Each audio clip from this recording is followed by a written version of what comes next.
Hi hello friends, ನಮ್ಮ ಮನೆ ಅಡುಗೆ ಚಾನಲ್ಗೆ ಎಲ್ರಿಗೂ ಸ್ವಾಗತ. ಇವತ್ತು ನಾವು ಒಂದು ಸಿಂಪಲ್ ಆಗಿರೋ ಚಿಕನ್ ಗ್ರೇವಿ ಮಾಡೋದು ಹೇಗೆ ಅಂತ ನೋಡೋಣ. ಇದು ವೆರಿ ಸಿಂಪಲ್ ರೆಸಿಪಿ. ಇವಾಗ ನಾವು ಹೇಗೆ ಮಾಡೋದು ಅಂತ ಸ್ಟೆಪ್ ಬೈ ಸ್ಟೆಪ್ ಹೇಳ್ತೀನಿ, ಬನ್ನಿ. ಫಸ್ಟ್ ನಾವು ಚಿಕನ್ನ ಸ್ವಲ್ಪ ಮ್ಯಾರಿನೇಟ್ ಮಾಡಿ ಇಟ್ಕೋಬೇಕು. ಸೊ ಆವಾಗ ಉಪ್ಪು ಖಾರ ಎಲ್ಲ ಸ್ವಲ್ಪ ಚೆನ್ನಾಗಿ ಹಿಡಿಯುತ್ತೆ ಚಿಕನ್ಗೆ. ನಾನಿಲ್ಲಿ 1/2 kg ಚಿಕನ್ ತೊಗೊಂಡಿದ್ದೀನಿ. ಅದಕ್ಕೆ ಸ್ವಲ್ಪ ಅರಿಶಿನದ ಪುಡಿ, 1 ಟೇಬಲ್ ಸ್ಪೂನ್ ಖಾರದ ಪುಡಿ ಹಾಕಿದ್ದೀನಿ.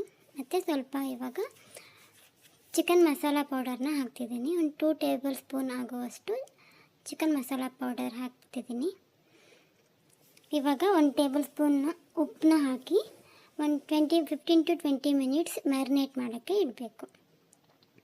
ನಾವು ಫ್ರೈ ಮಾಡೋಕ್ಕೆ ಇವಾಗ ಒಂದು ಪ್ಯಾನ್ ತಗೊಂಡು ಅದಕ್ಕೆ ಸ್ವಲ್ಪ ಆಯಿಲ್ ಹಾಕಿ ಬಿಸಿ ಮಾಡಬೇಕು.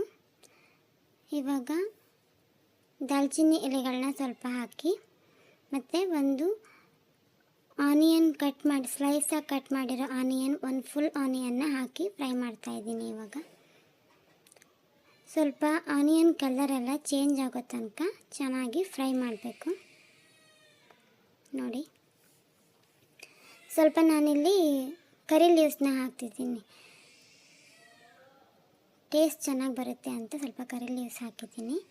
ಇವಾಗ ನಾನು ಕಾಯಿ ಮತ್ತು ಶುಂಠಿ ಬೆಳ್ಳುಳ್ಳಿ ಹಾಕಿಬಿಟ್ಟು ಒಂದು ನೈಸ್ ಪೇಸ್ಟ್ ಮಾಡಿದ್ದೆ, ಅದನ್ನು ಸ್ವಲ್ಪ ಆ್ಯಡ್ ಮಾಡಿದ್ದೀನಿ. ಇದರಲ್ಲಿ ನಾನು ಸ್ವಲ್ಪ ಪೇಸ್ಟ್ ಮಾಡಿ ಹಾಕೋದ್ರಿಂದ ಸ್ವಲ್ಪ ಟೆಕ್ಸ್ಚರ್ ಎಲ್ಲ ಚೆನ್ನಾಗಿ ಬರುತ್ತೆ, ಅದಕ್ಕೆ ಹಾಕ್ತಾಯಿದ್ದೀನಿ.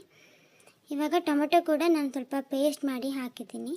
1 ಟೊಮೆಟೊನ ಪೇಸ್ಟ್ ಮಾಡಿ ಹಾಕಿದ್ದೀನಿ ಮತ್ತು 1/2 ಟೊಮೆಟೊನ ಸ್ಲೈಸ್ ಮಾಡಿ ಕೂಡ ಹಾಕ್ತೀನಿ. ಇವಾಗ ಎಲ್ಲ ಪೇಸ್ಟ್ ಮಾಡೋದ್ರಿಂದ ಸ್ವಲ್ಪ ಟೆಕ್ಸ್ಚರ್ ಚೆನ್ನಾಗಿ ಬರುತ್ತೆ ಅಂತ ಹೇಳ್ಬಿಟ್ಟು ಪೇಸ್ಟ್ ಮಾಡಿ ಹಾಕಿದ್ದೀನಿ. ನೋಡಿ, ಇವಾಗ 1/2 ಟೊಮೆಟೊ ಸ್ಲೈಸಾಗಿ ಕಟ್ ಮಾಡಿರೋದನ್ನು ಮಿಕ್ಸ್ ಮಾಡಿದೆ.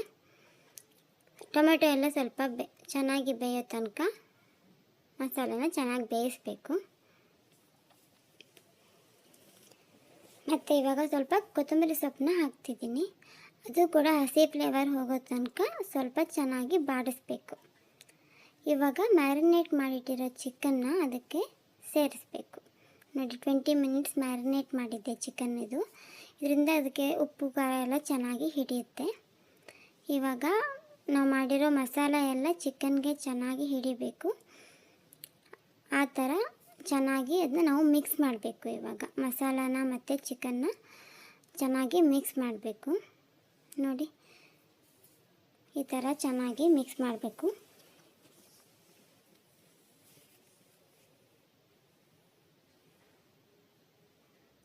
ಇವಾಗ ಮಿಕ್ಸ್ ಆದಮೇಲೆ ನಾವು ಸ್ವಲ್ಪ ರುಚಿಗೆ ನೋಡಿಕೊಂಡು ಉಪ್ಪನ್ನ ಹಾಕಬೇಕು. ನಾನು ಆಲ್ರೆಡಿ ಮ್ಯಾರಿನೇಟ್ ಮಾಡೋಕ್ಕೆ ಸ್ವಲ್ಪ ಉಪ್ಪು ಹಾಕಿದ್ದೀನಿ. ಇವಾಗ ಕೂಡ 1 ಟೇಬಲ್ ಸ್ಪೂನ್ ಉಪ್ಪು ಹಾಕ್ತಾಯಿದ್ದೀನಿ. ಮತ್ತು ಖಾರಕ್ಕೆ ಸ್ವಲ್ಪ ಆಲ್ರೆಡಿ ಹಾಕಿರೋದ್ರಿಂದ 1/4 ಚಮಚ ಖಾರದ ಪುಡಿನ ಇದಕ್ಕೆ ಸೇರಿಸ್ತಾಯಿದ್ದೀನಿ. ಇವಾಗ ಉಪ್ಪು ಖಾರದ ಪುಡಿ ಎಲ್ಲ ಅದನ್ನು ಚೆನ್ನಾಗಿ ಮಿಕ್ಸ್ ಮಾಡಬೇಕು. ಇದ್ರ ಜೊತೆಗೆ ಚಿಕನ್ ಜೊತೆಗೆ ಚೆನ್ನಾಗಿ ಮಿಕ್ಸ್ ಮಾಡಿ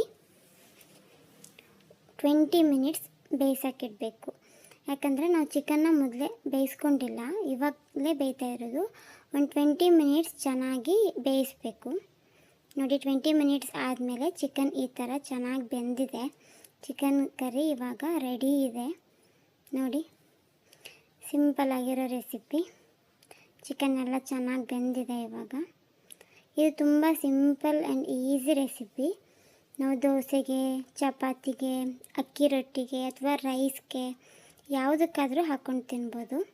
ತುಂಬ ಚೆನ್ನಾಗಿರುತ್ತೆ. ನೋಡಿ, ಲಾಸ್ಟಲ್ಲಿ ಸ್ವಲ್ಪ ಕೊತ್ತಂಬರಿ ಹಾಕಿ ಗಾರ್ನಿಷ್ ಮಾಡಿದರೆ ನಮ್ಮ ಚಿಕನ್ ಕರಿ ರೆಡಿಯಾಗಿದೆ. Thank you for watching.